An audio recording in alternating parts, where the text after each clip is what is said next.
Hi అండి, బాగున్నారు అందరూ. ఇక మా కోళ్ళు అయితే పిల్లలు చేసినాయి. ఇవి 2 కోళ్ళు అయితే చేసినాయి. ఒక వారం రోజులు అట్లా పరాకులో చేసినాయి. ఇక తెల్ల కోడి అయితే కొన్ని ఉన్నాయి. మొన్న అయితే ఒకటి కుక్క ఎత్తుకపోయింది. ఇక ఇంటి ముంగట్ని ఆడతాయి కాబట్టి ఇక సడన్గా వచ్చి ఎత్తుకపోతున్నాయి. పిల్లలు ఇంతకుముందు చేసినాయి, ఒకటి కూడా దక్కలేదు. ఆ వీడియో కూడా అప్లోడ్ చేసింటిని, మీరు నా ఛానల్లో సెర్చ్ చేసి చూడొచ్చు. ఇది ఇప్పుడైతే ఇది రెండోసారి అయినా కానీ కోళ్ళు ఉంటాయి కాబట్టి కుక్కలు కూడా వస్తాయి. ఇక మా గల్లీలో మలస్కని ఉన్నాయి కుక్కలు, ఇక ఎత్తుకపోతున్నాయి.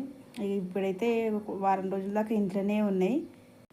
మేమైతే ఈ కోళ్ళని అయితే ఇష్టంతో తెచ్చుకున్నాము. మేము తెచ్చుకొని అయితే 13 సంవత్సరాల దాకా అవుతుంది. అప్పటి నుంచి పెంచుకుంటూనే ఉన్నాము. ఇవి మేము తెచ్చుకున్నప్పుడైతే 2 కోళ్ళు తెచ్చుకున్నాం. ఇప్పటివరకు అయితే చాలా కోళ్ళు అయినాయి. ఇక మాకు తీసేయాలని అయితే లేదు. ఇక గల్లీలో ఆలీలు వరుతారు, ఈడదవుతున్నాయి ఆడదవుతున్నాయి అని. ఇక మేమైతే ఏమనలేము. ఇక కోళ్ళ అవి దవుతూనే ఉంటాయి, వాటి పని అవి చేసుకుంటూనే ఉంటాయి. ఇక దాన్న అయితే మక్కలకి ఇట్లా పట్టించి పోస్తాము.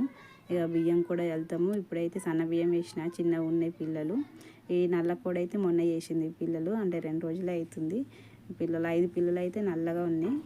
ఈ ఉన్న కోడి అయితే నల్ల కోడి, తెల్ల కోడి పుట్టింది. దీని పిల్లలు అయితే ఇప్పుడు నల్లగా అయినాయి. ఇంతకుముందు వేసింది కానీ అన్నీ చచ్చిపోయినాయి. ఇక పిల్లలతోటే బాధ ఉంది మాకైతే. మా గల్లికి అయితే ఓళ్ళు పెంచుకుంటుర్రో కానీ అవి మొత్తం ఇక ఎత్తుకనే పోడు ఉంది.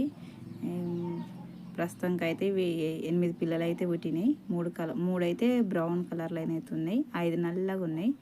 ఇక మక్కెళ్ళు అయితే మొన్న చేనులోకి వెళ్ళి తెంపుకొచ్చినాం. ఇక అవి అయితే దంచిపోస్తున్నాము మన గట్క లెక్క.